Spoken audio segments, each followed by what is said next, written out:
वैज्ञानिकों का खुलासा बिना चाहे आप क्यों गुनगुनाते हैं कोई गाना। ईयरबॉम के कारण गाने में सबसे ज्यादा बार दोहराई गई पंक्तियां छा जाती हैं दिमाग में।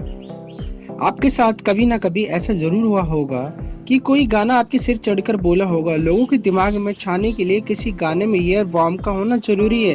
लेकिन अगर आप किसी ऐसे काम को कर रहे हैं जिसे पूरा ध्यान उसकी तरफ है तो आप किसी गाने को बार बार नहीं दोहरा पाते हैं।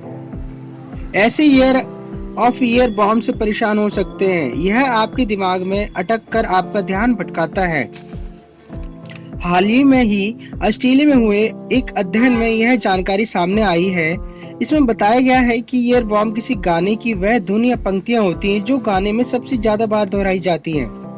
ऑस्ट्रेलिया की न्यू साउथ वेल्स यूनिवर्सिटी के school of arts and media में यह अध्ययन किया गया कि आखिर कोई गाना इतना लोकप्रिय और कर्णप्रिय कैसे बन जाता है। संगीत की दुनिया में बार बार एक ही गाना गुनगुनाने की प्रवृत्ति को इनवॉलेंटरी म्यूजिकल इमरजेंसी कहा जाता है। कुछ लोग तो इसका आनंद लेते हैं, वहीं कुछ लोग बार बार गुनगुनाने की प्रवृत्ति से परेशान होने लगते। यह आपका ध्यान भटकाता रहता है।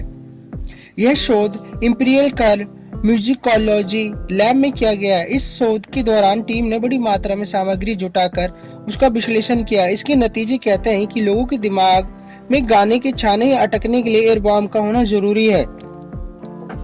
अगर ईयर बॉम्ब की आसान भाषा में बात करें तो अध्ययन की लेखक प्रोफेसर एमरी शुबर्ट कहती हैं कि गाने की किसी लाइन का बार बार दोहराव दिमाग में गाने के अटकने का सिर्फ एक ही कारण है।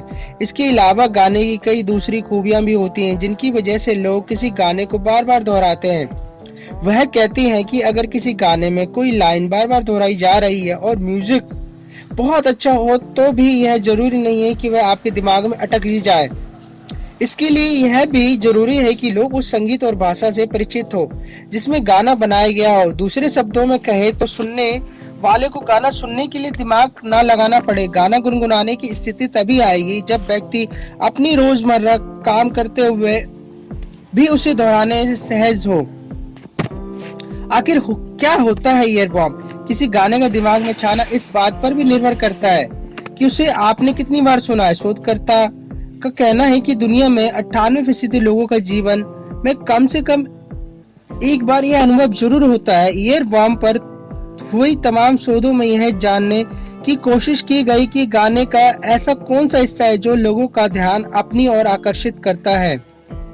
हालांकि इन शोधों में इस पर विचार नहीं किया गया कि गाने का हुक्म इसमें जब गाने की किसी लाइन को एक साथ कई लोग गाते हैं तो लोगों का ध्यान उसकी तरफ ज्यादा होता है। प्रोफेसर शुबर्ट के मुताबिक ईयर बॉम्ब का संगीत से कोई लेना देना नहीं है। इस पर उसकी क्वालिटी का कोई फर्क नहीं पड़ता, बल्कि दोहराई गई लाइनों का ज्यादा असर होता है, वह दिमाग में छा जाती हैं।